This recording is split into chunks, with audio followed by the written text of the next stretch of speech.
we didn't have a company build our house. We had people build our house and design our house. And of course, the product is important, but it's nice, there's good memories with the people that did the work that I think is also really important, because it's a very vulnerable position you're in when you make a decision and are constantly working through that decision through the different stages. And so I kind of wanted to live in the mountains and access lakes and rivers and the outdoors in a way that we couldn't in Texas, where we lived for the past 30 years. And Dorothy wanted to be close to her family in the South. And so Asheville just seemed like a good opportunity for us. When we started thinking that we were going to have a walkable bungalow in town, but then we looked at the walkable bungalows and they needed a lot of work. And we wanted something more modern, and there just wasn't anything out there. And so we started thinking about maybe building, and we interviewed a lot of builders, and we were really impressed with Brandon. And then we found Olivette, which we absolutely love. And I think that's where we sort of decided we would just go ahead and build it. We were thinking about the design of the house, and Brandon was very involved early on, and we showed him, he came out on the property with us and looked around, and we said, Brandon, what would you do? What do you see here? And he said, well, first of all, I would have everything look toward the river. I would have everything pushed out in this direction, and it had kind of changed the way we were thinking about the house, and I think that was just like great. And Brandon was really good at looking at the plans and sort of saying, well, we need to think about this or consider that. So we really felt like we worked closely with him, especially at the beginning on the design. And he had a real feel for mountain homes. We never built a house, and we never lived in the mountains, and we didn't know. But he was really instrumental in helping us and working closely with Aaron, the architect, to try to figure out what works best for this property. And so I give him a lot of credit for the vision about what we should do. We just had some women friends come like last week. I had like 6 friends. And my friend Suma, who I've known for 30 years, came in our house, and she goes, this house is amazing, but what I love about it is, as beautiful as it is, it's warm, and it feels like, it can be a house you can live in. It isn't just a showcase. It's a place where you can sink into a comfortable chair, and it's beautiful, but it's also you, and it's reflecting your personality. And I thought that was like kind of intimate space. Intimate space. Yeah, it was a huge compliment, because nobody, everybody comes in and says, wow, it's so beautiful, but to have her kind of understand that we were not just going for like, don't touch this kind of thing. We wanted a place that people would feel comfortable. That was great. This fireplace that I think is one of the focal points of the house, I spent a lot of time thinking about this, because I didn't want a home that just had a straight up stone fireplace, which you see in every, so many houses and so many mountain houses. And so I found an image that I liked, and I showed it to Aaron, and he was like, wow, I love that. And so he worked with us to kind of design the fireplace. And then Gina came in, who I'm going to give a lot of credit to.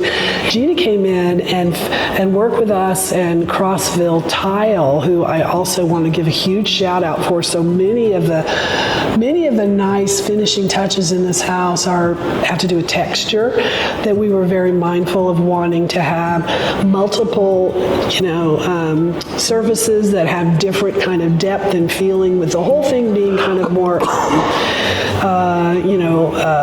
pottery, kind of like natural, organic materials.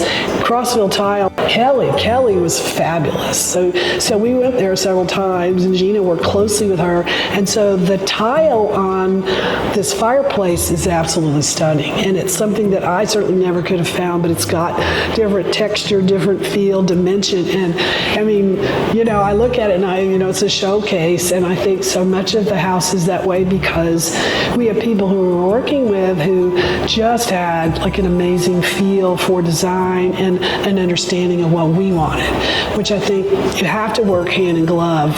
You have to have a person who you can communicate with, who gets you, who will take your input and also push back when, you know, you say something, well, maybe that. I wanted somebody who'd be brutally honest, and she was kind, but always tell me, you know, well, consider, if you want that, consider this, you know, consider what that might mean. And then we kind of had a meeting of the minds, I think, and so I really feel like this is the house that Gina built.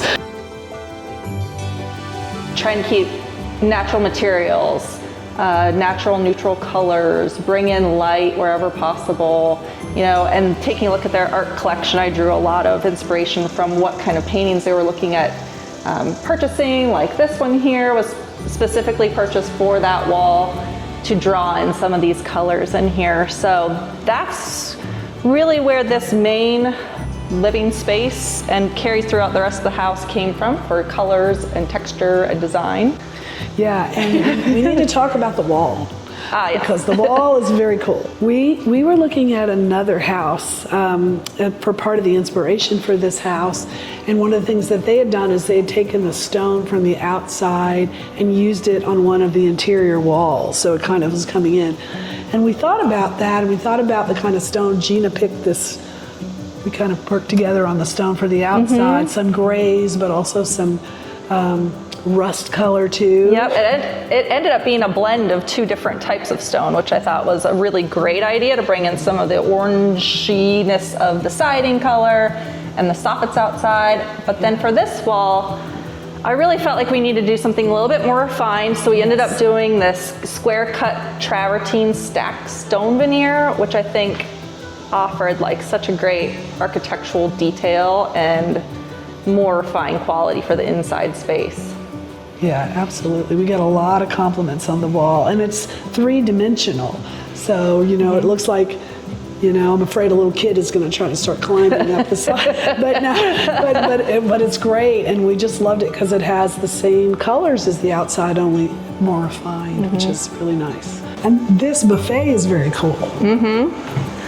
So this buffet, let's see. I think we found this tile first, which I was like instantly in love with. Dorothy has this love of pottery, and when we found this tile, I was like, all right, this is what we're having for this space. Blending it with this natural maple cabinetry. And then also I went ahead and took it to the next level by getting these kind of hand-forged pieces of hardware where you can also kind of just, again, draw us back to the texture, the natural materials, the honed stone, so you've got a little bit more texture in this.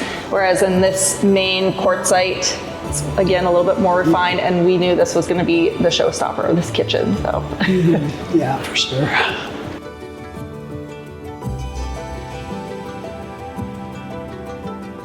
All right, so one of the best views in the house is actually from the bathtub.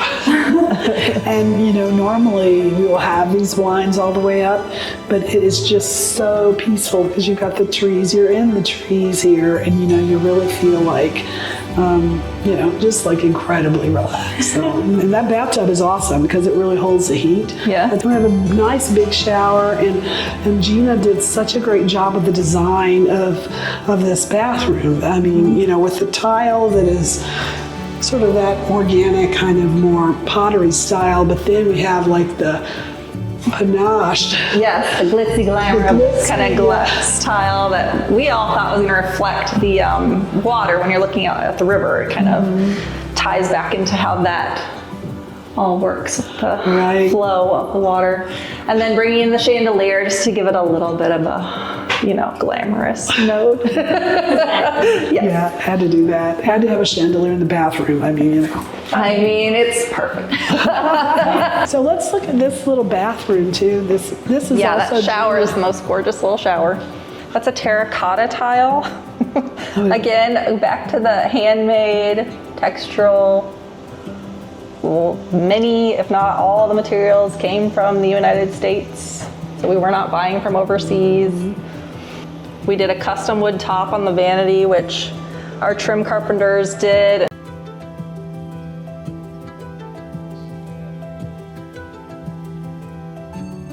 we were inspired. We were in a house, and it had a Murphy bed. And we thought, what a great idea, because we found one that would have shelves in it, because this is the office and I work in here a lot. But when we have company, and also because it's on the first floor, the floor that you would walk in to age in place, our guests are going to age in place too. Our guests are going to get old just like we are. So we didn't want to have all the guest rooms downstairs. We wanted to have a guest room on the main. And so this makes into a queen size bed. You just pull these back, and I can do it. I can maybe show you. This opens up, and these fold back, and you pull down the bed. And so people really, and like staying in this room, it's really a nice, quiet, peaceful space. But this is great for us because we can put our books here and whatever we, feels like an office, but it converts very nicely to a guest room. Out here, we did a TimberTech composite decking, so super low maintenance. You can easily clean it. But I tried very hard to match it with both the siding, the Nichiha siding, which is a fiber cement, and then the cedar for the ceilings and the cedar posts. So it took a little bit of time trying to get those stains to all come together, but I think at the end of the day, it really did come out well. And then I offset it with kind of the gray tones from the stone in the fireplace, in the rug, and in this outdoor furniture. Funny story, house is almost finished. This fireplace is in. We are literally putting screen up. Brian and I look at each other like, uh-oh, this fireplace is wide open. Why are we putting screen up everywhere and then have this entire thing be open? So we were able to go back to a metal fabricator and get a screen that fit on one side for bugs and everything else. Yeah, it's like a two-way fireplace, but it kind of defeats the purpose of a screen in part. Oh, oopsie daisy there. And Brian was, he's a force to be reckoned with. He was so knowledgeable and so, he was so engaged with our project. He found ways to save us money. He found ways to make our home better, and was constantly thinking about it, and was always in communication with us, and would come and talk to us. And then after the house was built, he was the one who came back and did all of the, what do you call it, I can't remember what you call that stuff when they come back. Punch list type the punch list. He was the person involved with that. But we just have so much respect for him and his integrity and his, just knowledge. He was just fabulous. We just can't say enough about Brian. Yeah, and it was clear. I mean, he always, it's like, had us first in the equation. So it's not like I've got this logistics to sort out. It's like it's really all about you and your home and what we can do to just make the whole experience. There would be times when he would just say, you don't need to worry about this. And other times where he said, here's where we got some work to do, or here's a problem that we've got to find a way to solve. But there's a solution, so don't sweat it. So I think we had a lot of confidence because it was an open book, which is really, I think, really important.